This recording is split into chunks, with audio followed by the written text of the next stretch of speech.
You ask Tiger to solve. This deals with linear equations with one unknown. The final result is m=4.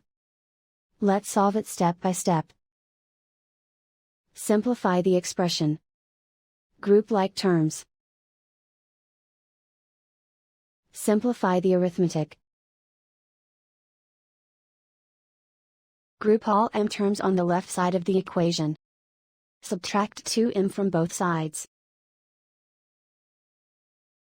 Group like terms. Simplify the arithmetic. Group like terms.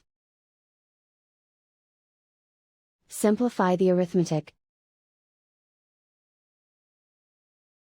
Group all constants on the right side of the equation. Add 4 to both sides.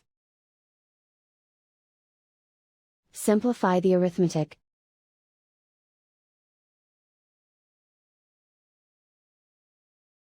Isolate the m. Divide both sides by 3. Simplify the fraction. Find the greatest common factor of the numerator and denominator. Factor out and cancel the greatest common factor.